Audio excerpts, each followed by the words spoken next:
Nós vamos ter um Conectados hoje muito especial. Nós tivemos no passado falando sobre tricotomia, que foi muito bom, muito profundo. Hoje vamos falar sobre Trindade, né? A Trindade é algo muito interessante, é um mistério, mas é algo muito lindo e nos traz muitas lições. Eu tenho certeza que vamos aprender muito hoje sobre o Pai, sobre o Filho e sobre o Espírito Santo, né?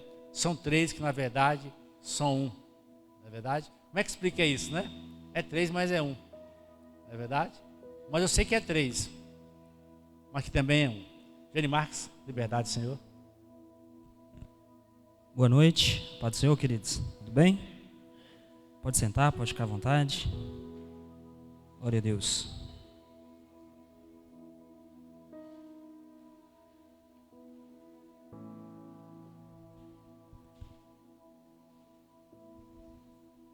A gente vai falar sobre um tema muito importante hoje, né, para o nosso crescimento na nossa caminhada com Deus. E a ideia é entender a Trindade, né, as três pessoas de Deus e como que elas interagem conosco e como ela se comporta, cada pessoa se comporta dentro dessa Trindade. Amém? Eu vou falar um pouco sobre Jesus, e o presbítero Elisandro vai falar sobre Deus e o Espírito Santo. Amém?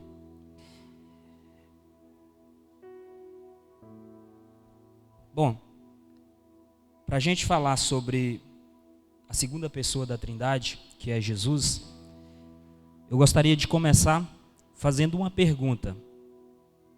Esse é um tema que a gente está trabalhando na célula, né?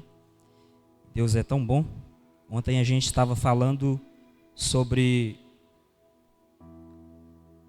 o assunto que eu gostaria de abordar aqui hoje com os irmãos.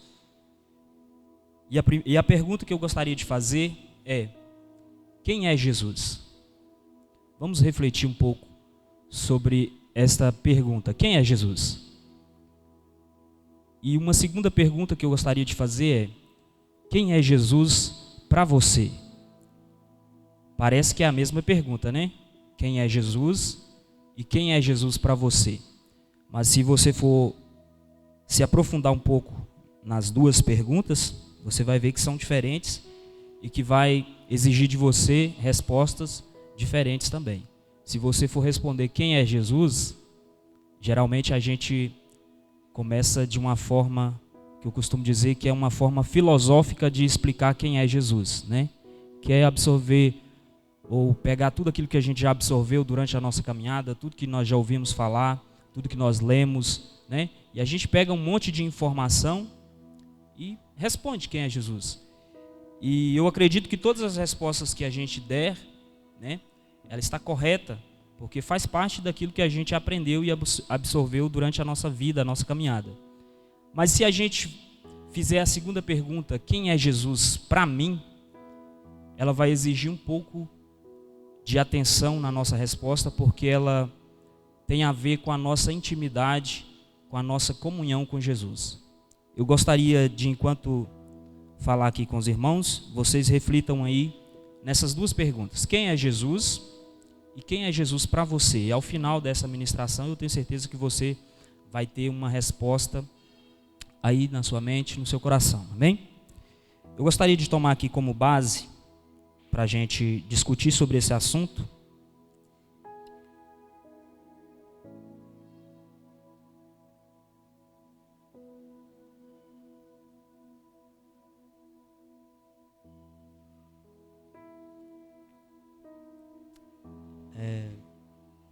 o livro de João, capítulo 3 e versículo 16. É um texto bem conhecido por todos nós. João 3 e 16 diz assim, ó: porque Deus amou o mundo de tal maneira que deu o seu Filho unigênito para que todo aquele que nele crer não pereça, mas tenha a vida eterna. Aqui no livro de João, o texto está dizendo que Jesus é o Filho unigênito de Deus.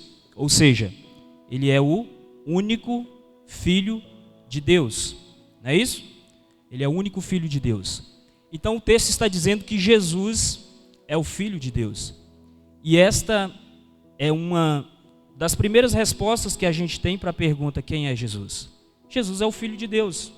E já põe um ponto final. Jesus é Filho de Deus.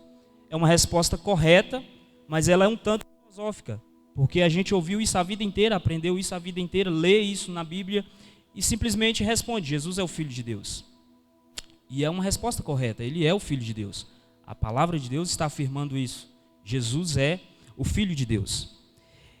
Nós também vemos na palavra do Senhor uma segunda resposta para quem é Jesus. Se esta a gente pode considerar como a primeira, a segunda seria que Jesus é homem. É um semelhante a nós. Jesus é homem. E aí nós temos alguns textos que vai reforçar essa ideia. Em João 11:35 está dizendo que Jesus chorou, né? Em João também 19:28 está dizendo: depois, sabendo Jesus que todas as coisas já estavam consumadas, para que se cumprisse a Escritura, disse: tenho sede. Em Lucas capítulo 22, versículo 44, estando angustiado, ele orou ainda mais intensamente, e o seu suor era como gotas de sangue que saíam ou que caíam no chão. No livro de Mateus, no capítulo 27, versículo 46, diz: e perto da hora nona, exclamou Jesus em alta voz, dizendo: Eli, Eli, lama sabachthani, isto é, Deus meu, por que me desamparaste? Esses são alguns textos que vai mostrar que Jesus, ele tinha sentimentos, que Jesus tinha necessidades fisiológicas, assim como nós temos. São alguns textos que vai mostrar a sensibilidade humana de Jesus. Se na primeira resposta a gente diz que Jesus é Deus, ele é o Filho de Deus, na segunda resposta seria: Jesus é um de nós, Jesus é um ser humano, Jesus é um homem. E os textos que nós acabamos de ler e ouvir está afirmando que Jesus é homem, porque ele sentiu dor, ele sentiu fome, ele sentiu sede, ele chorou, ele se entristeceu, ele se angustiou, ele teve os mesmos sentimentos que nós temos. Então, essa também é uma resposta que eu classifico como uma resposta filosófica de quem é Jesus. Porque nós lemos, aprendemos, ouvimos a nossa vida inteira essa mesma resposta: Jesus é um ser humano. E quando a gente vai explicar por que Jesus é um ser humano, a gente vai sempre nesses textos. Jesus teve as mesmas necessidades fisiológicas que nós temos. Jesus sofreu as coisas que nós estamos sujeitos a sofrer. Então Jesus é homem. E se a gente se esforçar um pouco mais na nossa resposta, a gente vai dizer que Jesus, ele é o próprio Deus. Uma primeira resposta: Jesus é o Filho de Deus, Jesus é homem. E uma terceira resposta seria: Jesus é o próprio Deus. Amém? E o texto é João capítulo 6 e versículo 11. E Jesus tomou os pães, havendo dado graças, repartiu-os pelos discípulos, e os discípulos pelos que estavam assentados, e igualmente também os peixes quando eles queriam. Apocalipse capítulo 21 e versículo 4. Ele enxugará dos seus olhos toda lágrima, não haverá mais morte, nem tristeza, nem choro, nem dor, pois a antiga ordem já passou. Aqui, duas palavras enfatizadas aqui são repartiu-os e no segundo texto, enxugará. São duas funções atribuídas a Deus, porque no tempo em que Jesus se manifestou, só se conhecia o Velho Testamento e as formas com que Deus se manifestava para o seu povo eram formas específicas. E uma delas que eu gostaria de frisar para explicar o texto que eu li é que no meio do deserto Deus enviou o maná do céu, Deus enviou sustento para o seu povo, Deus proveu algo para que eles não morressem de fome. Então o povo de Israel, eles tinham em sua mente um Deus que provia, um Deus que sustentava, um Deus que saciava com pão. E Jesus, nesse episódio aqui, ele realizando o milagre da multiplicação, após dar graça, agradecer a Deus pelo pão, ele reparte o pão para os seus discípulos, que repartem os pães para as pessoas que ali estavam. Esse ato de Jesus repartir o pão é um ato que o define como Deus.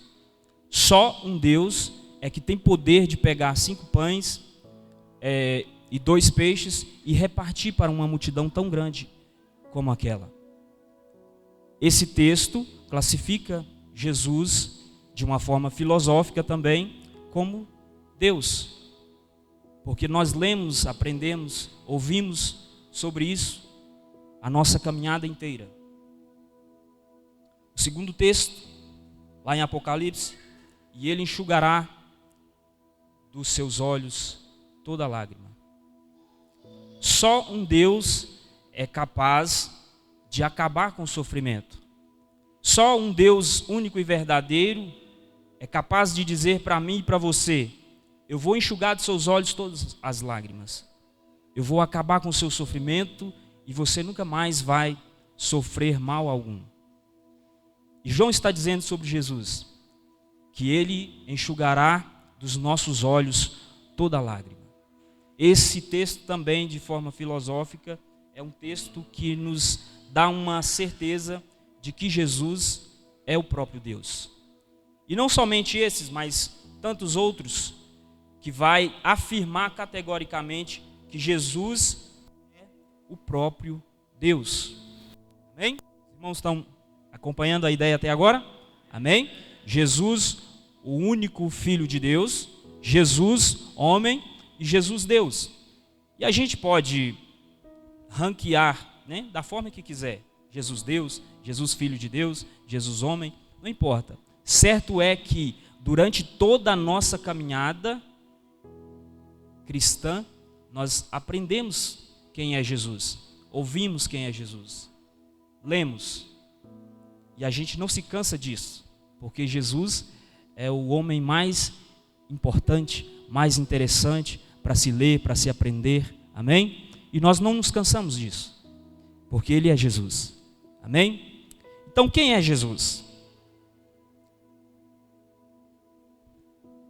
Jesus, na palavra do Senhor, na Bíblia, ele é apontado como o caminho para o Pai. E é justamente aqui que eu gostaria de concluir o meu raciocínio com os irmãos. Ontem ali na nossa célula a gente estava falando sobre isso e eu estava usando justamente o que eu vou dizer agora para estudar e tentar aqui compartilhar com os irmãos.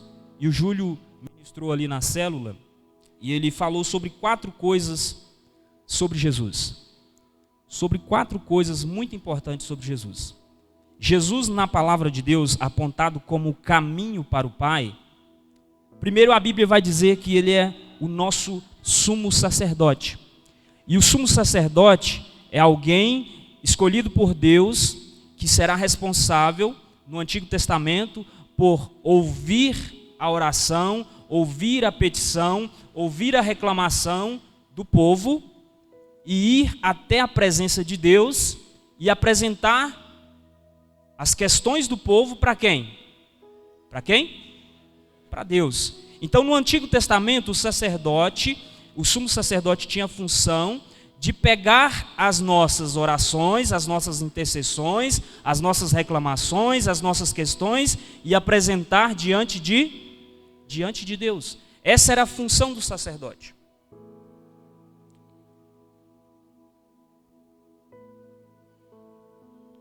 Jesus também, na palavra de Deus, ele é apontado como profeta.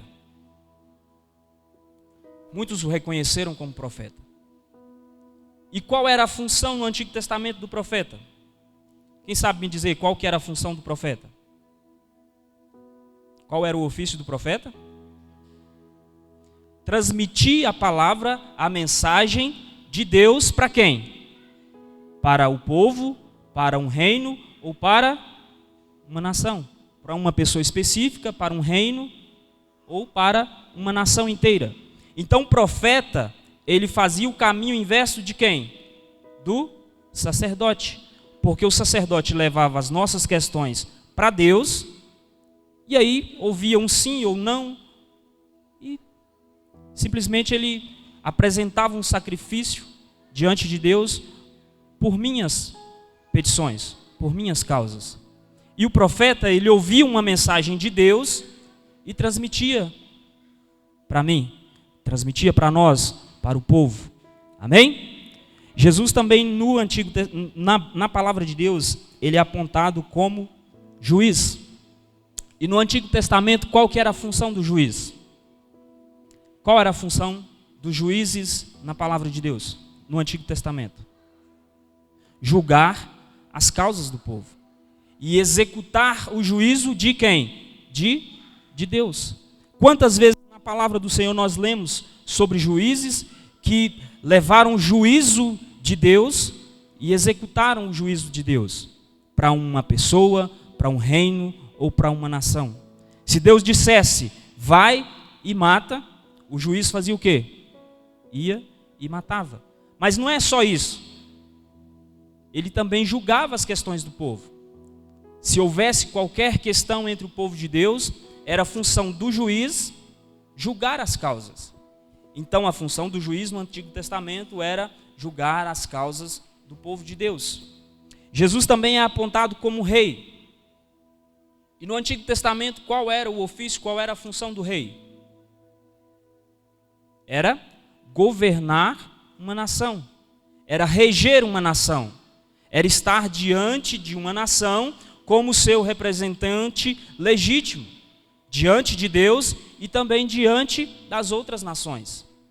E todos esses homens que eu falei, o sacerdote, o profeta e o juiz, eram homens escolhidos por quem?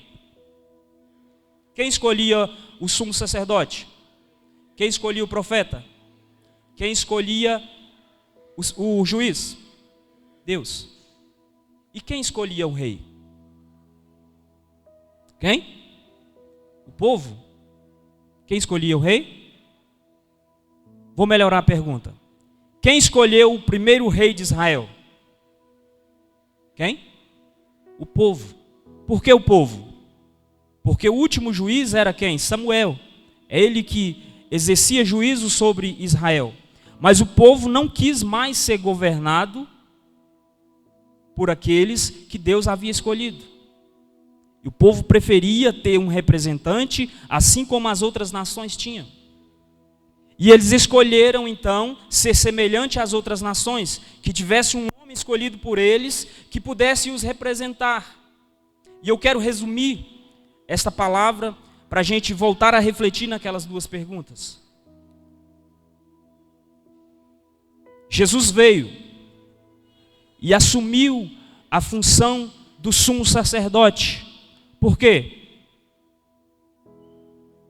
Por que Jesus é um sumo sacerdote? Porque é Ele quem pega as minhas causas, pega as minhas petições, as minhas orações, e o que é que Jesus faz com elas? Ele intermedia ou Ele apresenta a Deus as minhas orações.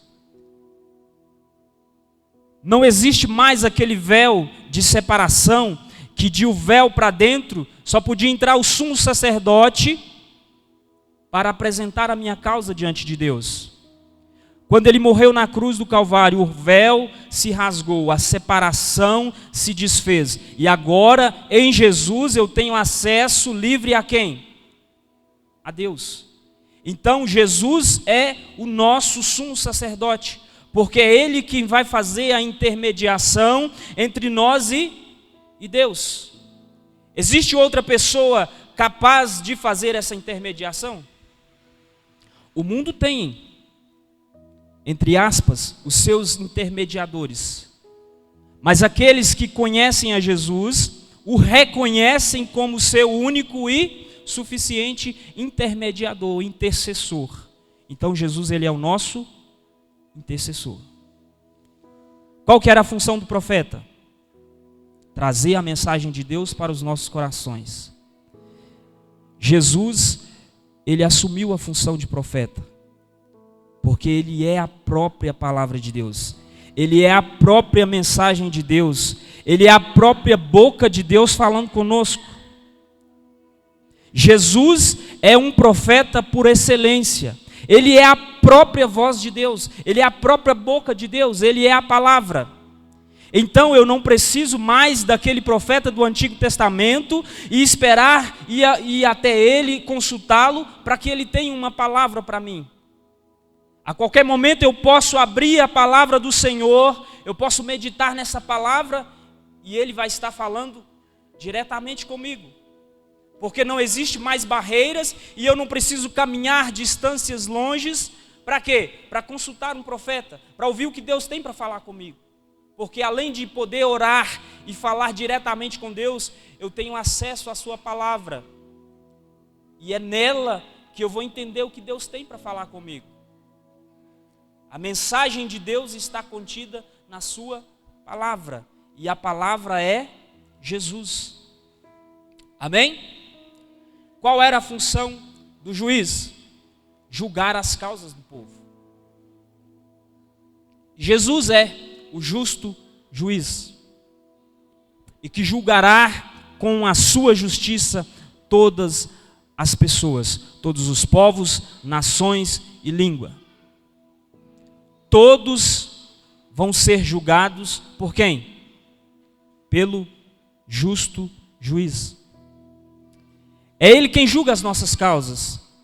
É Ele quem tem a capacidade de ouvir as nossas questões e julgar as nossas questões. Ele é o nosso juiz. É Ele quem julga a sua igreja. Amém? Ninguém é capaz de julgar a igreja senão o Senhor. Ele é o justo juiz.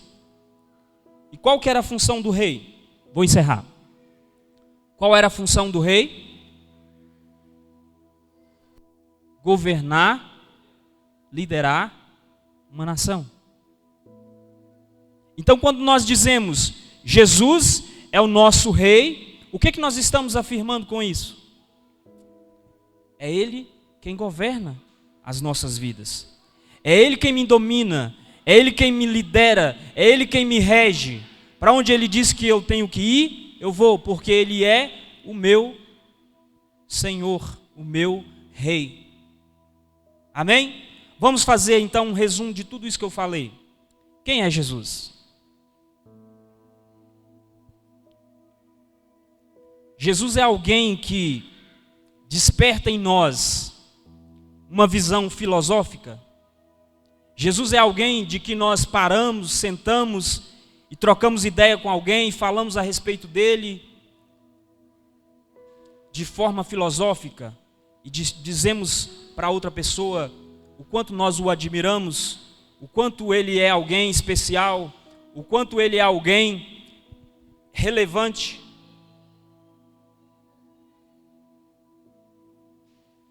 Vamos pensar, quem é Jesus? Quem é Jesus? Jesus é um líder, Jesus é um mestre, Jesus é um profeta, Jesus é um rei, Jesus é um sacerdote, Jesus é um juiz. Vamos pensar. Quem é Jesus? Vamos aprofundar então essa pergunta. Quem é Jesus para você? Em qual momento da sua vida Ele é o sumo sacerdote? Quando foi que você precisou de Jesus para intermediar uma conversa sua com Deus? Elisandro vai falar aqui sobre Deus. E sem Jesus, nós não podemos chegar onde, Elisandro? Em quem nós não podemos chegar sem Jesus? Em Deus, ao Pai. Sem Jesus, nós não podemos nos achegar ao Pai. Ele é o caminho, Ele é a ponte, Ele é o intermediário entre nós e Deus. Quando que Jesus foi para você um profeta? Quando que Jesus trouxe aquela palavra que você precisava ouvir? Pensa aí, quem é Jesus para você? Quando que Jesus foi o seu juiz? Quando Jesus julgou algo na sua vida e que trouxe justiça para a sua vida? Jesus é rei na sua vida? Pensa.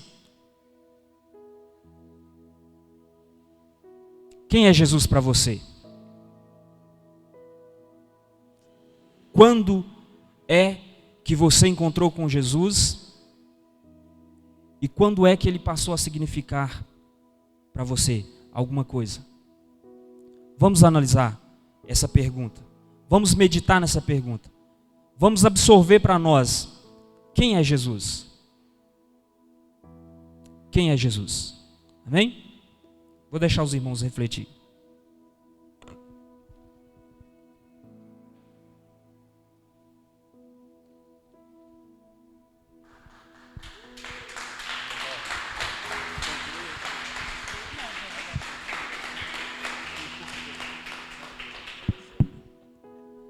Glória a Deus. Meus irmãos, a paz do Senhor. João capítulo 14, verso 26. Você coloca para mim, Adriel? Coloca para mim.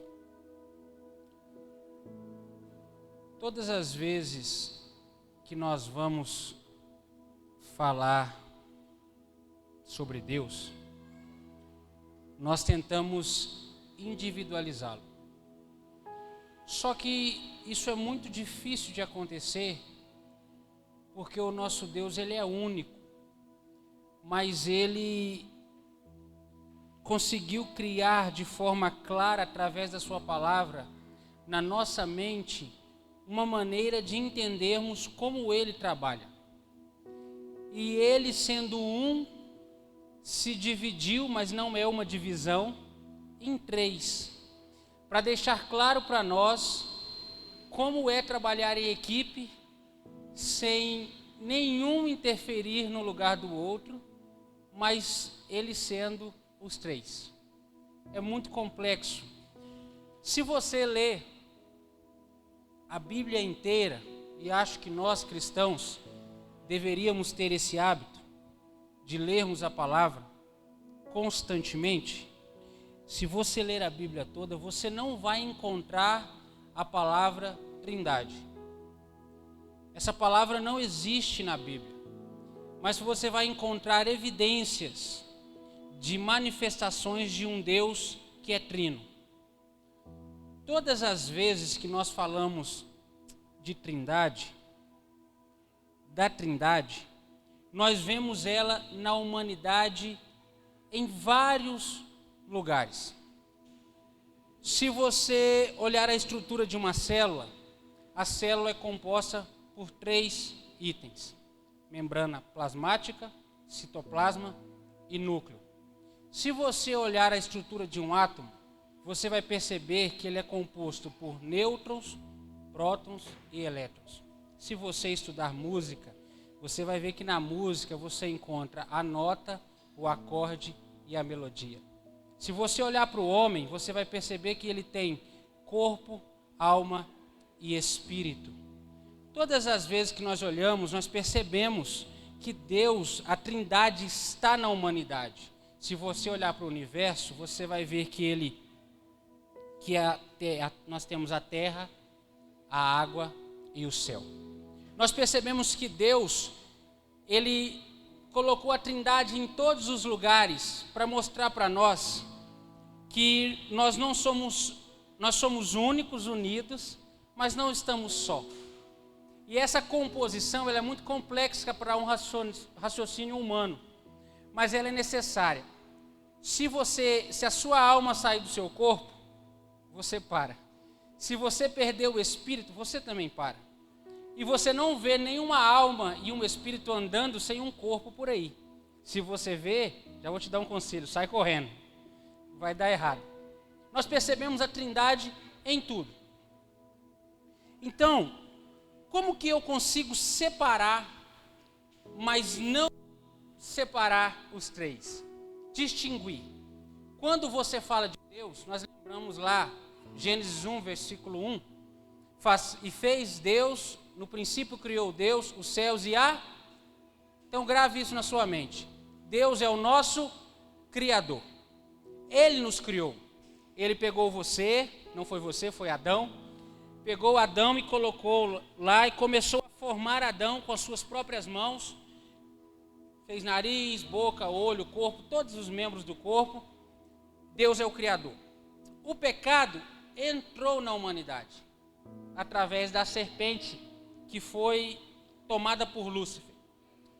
E aqui eu quero abrir um parênteses, porque é uma pergunta que nós fazemos constantemente. Se Deus sabia que Lúcifer iria, se o pecado ia entrar, por que Deus não interviu? Por que Deus não interviu? É simples e básico. Algumas coisas Deus não intervém porque existe uma coisa que há em nós que se chama livre-arbítrio. E Deus não entra e não invade o que é livre-arbítrio.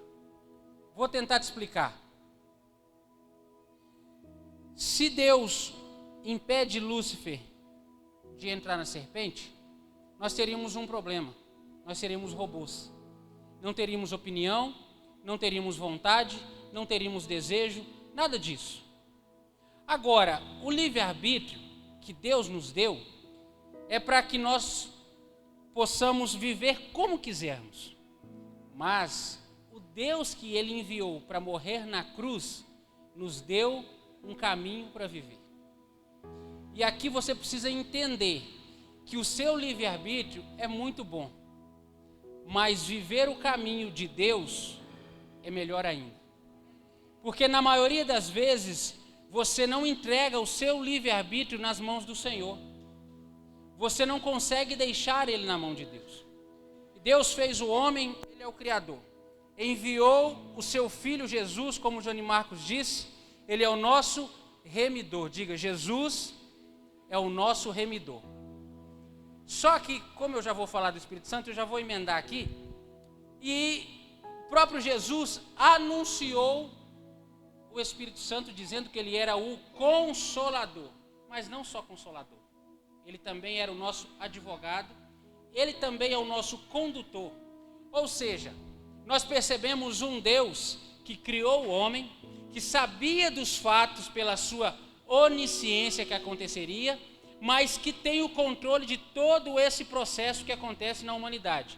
E aí, nesse processo, ele não permitiu que nenhuma coisa acontecesse fora da sua direção. Deus nos criou, o pecado entrou, ele enviou o remidor, mas o remidor morreu, ressuscitou, viveu o processo, subiu aos céus, mas ele deixou um consolador. E aonde está esse consolador? Está dentro de você. Manifesta em você. Só que em algumas pessoas ele não se manifesta. E eu vou entrar nisso. Vamos ler o texto. Mas o advogado, o Espírito Santo, a quem o Pai enviará. Quem está dizendo isso aqui, irmãos? Quem é que está falando isso aqui? Palavras de Jesus. A quem o Pai enviará em meu nome, esse vos ensinará todas as verdades e vos fará lembrar de tudo que eu vos disse. Quem aqui já esteve em algum lugar, estava pregando, falando alguma coisa, e de repente veio um texto bíblico na sua mente? É o Espírito Santo que te faz lembrar. Interessante que quando Jesus sobe aos céus, não tinha nada escrito. O que tinha era apenas a memória dos discípulos vivida com Jesus. E aí eu quero abrir um parênteses para validar as escrituras de forma clara e muito interessante. Quem acredita na perfeição da Bíblia, que levanta sua mão. E ela é perfeita. Ela é divinamente inspirada. Por quê? Porque o próprio Espírito Santo fez os escritores lembrar de tudo. E o que eles não lembravam, Deus falava com eles. E aqui, irmãos, nós precisamos entender que a Trindade, ela tem um processo fundamental na nossa vida. Você conhece o seu Criador, se relaciona com Ele através de Jesus. Por que através de Jesus? Nós tínhamos uma barreira. Essa barreira existia. Só que aí Jesus morreu na cruz e a Bíblia diz que o véu do templo se rasgou. Quando o véu do templo se rasga, isso está dizendo para nós: eu agora tenho acesso, você tem acesso, você tem liberdade. Agora, você tem liberdade para fazer, mas às vezes não faz. E por isso esse Consolador que habita em você, às vezes não se manifesta. Por que ele não se manifesta? Porque Deus nunca é invasivo. Deus não é para frente. Ele é permissivo. E ele se manifesta diante da sua permissão. Que permissão é essa e como eu conquisto essa permissão? Através de um relacionamento com Ele. Como que eu me relaciono com Deus? Através da leitura e da palavra. E aqui eu vejo um outro pilar de Deus na Trindade: a Bíblia, a oração e o jejum. Essa é a base de um alicerce, de uma raiz perfeita no cristianismo. A Trindade, ela é um ensinamento de Deus para nós aprendermos a viver processos e trabalhar em equipe. Deus é perfeito até no seu trabalho em equipe. Mas é tudo Deus. Mas é o Pai, outro é o Filho e outro é o Espírito. Mas é um só. Mas as funções são diferentes. Tudo que está sendo mostrado através da Trindade os processos precisam ser vividos da maneira correta e com a pessoa correta. E aqui eu quero entrar nisso, validando a Trindade e anulando 5 pontos contra a teologia liberal. Primeiro, a Bíblia não erra. Se você estudar a história do cristianismo, você vai perceber que a mão de Deus conduziu toda a Escritura, conduziu todo o ajuntamento dos livros e toda a história da Bíblia. Você percebe que Deus está a conduzindo. Segundo, a divindade de Jesus Cristo. Terceiro, o nascimento de Cristo de forma virginal. Quarto, a morte expiatória de Jesus na cruz. E quinto, a ressurreição corpórea de Cristo. Por que você está falando disso, Elisandro?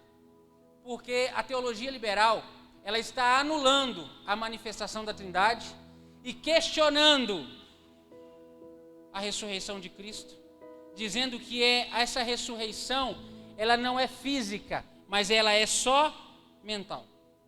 E aí eles estão pegando a Trindade e dizendo que ela é só uma ideologia. Não, ela é real. Por isso que quando Cristo, Deus, melhor dizendo, vai fazer o homem, ele diz: façamos.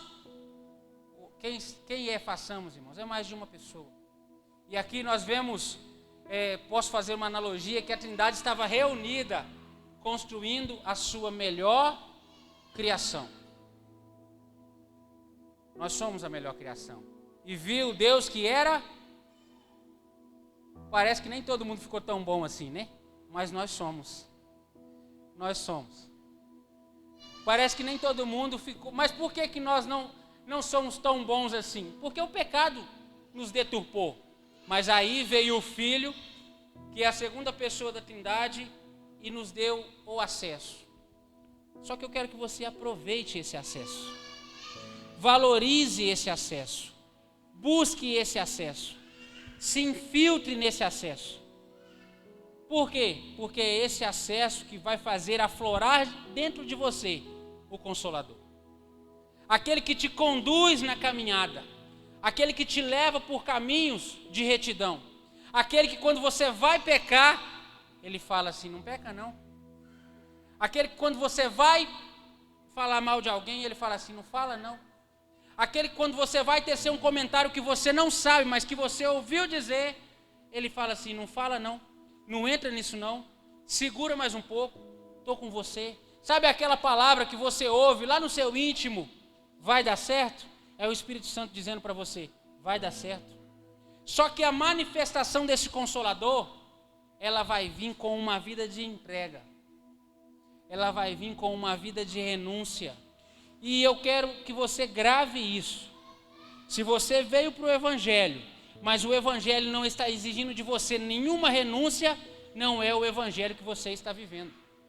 Porque o Evangelho é renúncia, é abrir mão, é mudar de direção, é ter uma nova postura. Por quê? negue-se a si mesmo, tome a sua cruz e siga Jesus. Todo mundo aqui tem uma cruz. E eu vou te dar um recado aqui. Não corta, não. Carrega ela do tamanho que tem que ser carregada. Conduza ela da maneira que tem que ser conduzida, com responsabilidade e entrega. Entenda que o advogado... Cadê o versículo? Sumiu o versículo. Deixa ele aí para mim, por favor. Que o advogado, que é o Espírito Santo, que nos foi enviado, ele está aqui para te defender diante de Deus, mas está aqui também para te livrar do mal. E está aqui para te conduzir a caminhos perfeitos.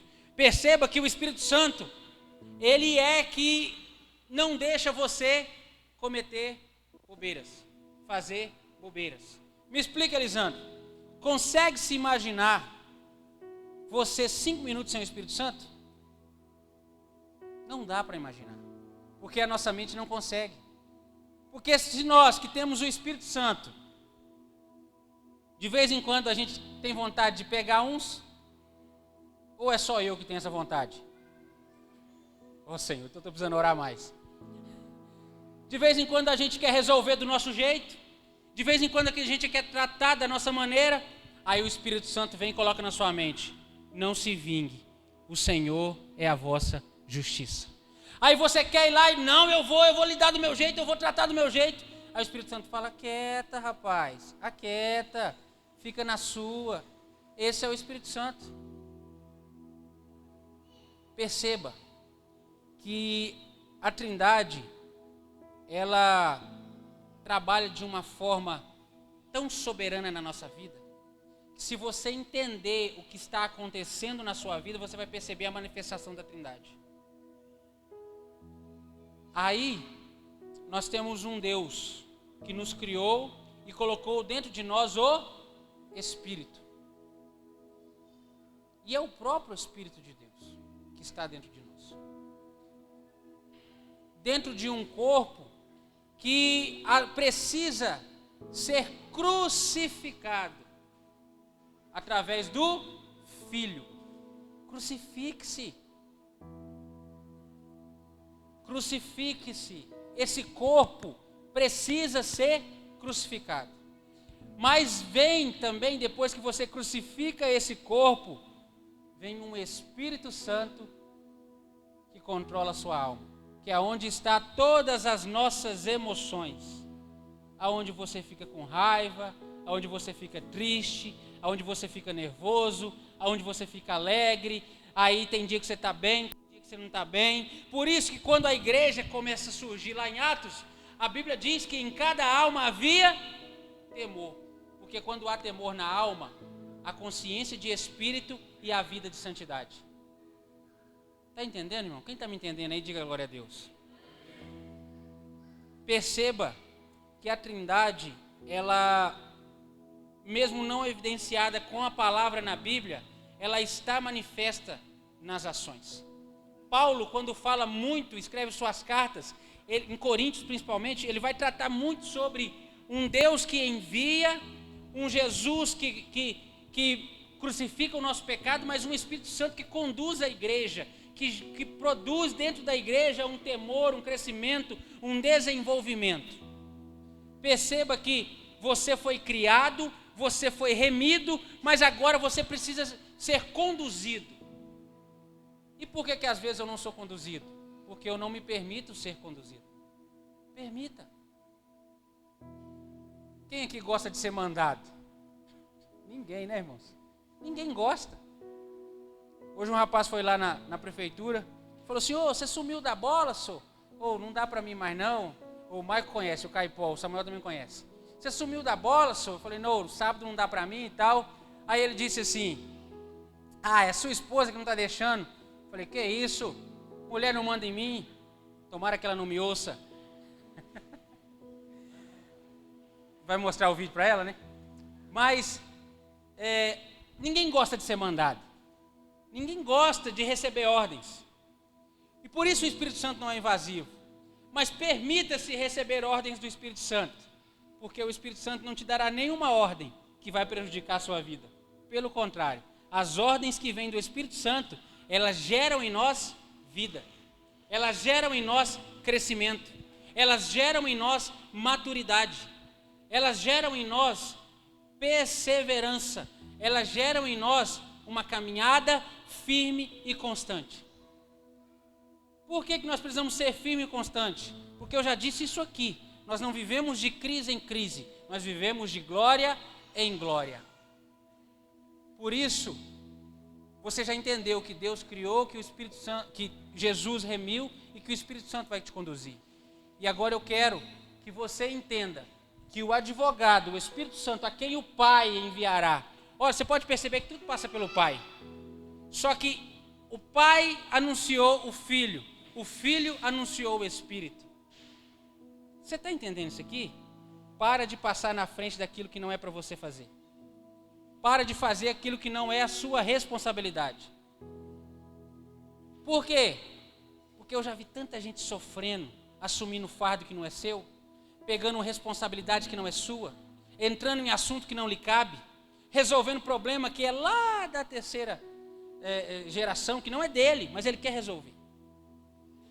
E às vezes a gente sofre muito entrando em assuntos que não lhe cabem. Quando você olha para a Trindade, você percebe uma liderança perfeita, uma organização perfeita, uma direção perfeita. Então você quer aprender a ser um bom pai de família? Olhe para a Trindade.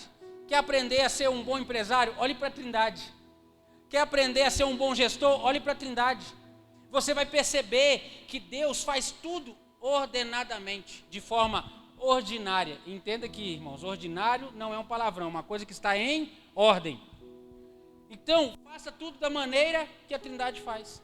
Aí o Pai anuncia o Filho. Aí o Filho, quando chega e fala assim, ó, eu vou embora, mas vai vir outro, que está entre vós. Olha só, Jesus dizendo, o Pai me enviou. E Jesus diz assim, vou terminar para nós orarmos. Jesus diz assim, o Pai me enviou, e eu e o Pai somos, ou seja, está unido. Só que João 14, antes um pouquinho, Jesus fala assim, ó, tem um que está entre vós, mas virá um outro que estará em vós. Esse que estará em vós é o Espírito. E aí, esse vos ensinará todas as verdades e vos fará lembrar de tudo que eu vos disse. Jesus estava dizendo isso para os discípulos. Por quê? Porque os discípulos tinham uma consciência de que quando Jesus morresse, eles estariam perdidos. Eles não saberiam como lidar com a situação.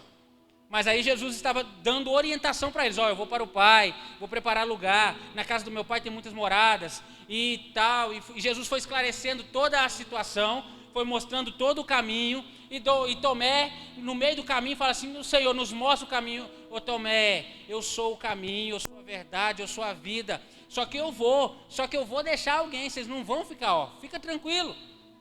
Só para você entender, João 14,6 é, Jesus é a verdadeira conexão que gera vida. Jesus é a verdadeira conexão que gera crescimento. Então, entenda que agora você precisa focar no Consolador. Como que eu conquisto o Consolador? Atos 2, fica de pé que eu quero terminar e nós vamos orar. Atos capítulo 2, verso 1. Como é que eu conquisto o Consolador? Jesus subiu aos céus. Só que ele disse assim, ó, vocês vão ficar em Jerusalém. Vocês vão ficar em Jerusalém. Vocês vão ficar em Jerusalém. Até que do alto serão revestidos de poder. Esse poder é o Consolador. Ninguém conquista o Consolador falando mal de pessoas. Ninguém conquista o Consolador arranjando treta na internet. Ninguém conquista o Consolador amaldiçoando a nação e não orando pela nação. Ninguém conquista o Consolador passando mais tempo na rede social do que no quarto de oração. E aí Jesus fala isso e eles entendem que eles precisam estar reunidos. E aí, no dia de Pentecoste, Atos capítulo 2, verso 1, ele diz: estavam todos reunidos no mesmo lugar. Sábado nós vamos estar aqui reunidos, todo mundo no mesmo lugar, às 22 horas, buscando uma manifestação do Espírito Santo. Você que quer ser batizado com o Espírito Santo, precisa orar. Você que quer ser cheio mais de Deus, precisa orar. Você que quer ser mais tomado do Espírito, precisa orar. Não se preocupe. Mas Deus não me usa para falar com as pessoas. Preocupa não. Primeiro preocupe-se em Deus falar com você, transformar você, restaurar você, mudar você, fazer de você uma pessoa mais íntima, mais próxima, mais verdadeira, mais entregue, de mais oração, aquela que onde passar a presença sobrenatural do Espírito vai tocar a sua vida. Se você chegar na sua casa, você será diferente. No meio da sua família, você será diferente. No seu trabalho, você será diferente. Não importa se Deus fala com você através de dons, importa que você esteja disposto a receber os dons. Precisamos entender que o Consolador que está disponível, ele está disponível, só que a disponibilidade dele só vai se manifestar na sua entrega.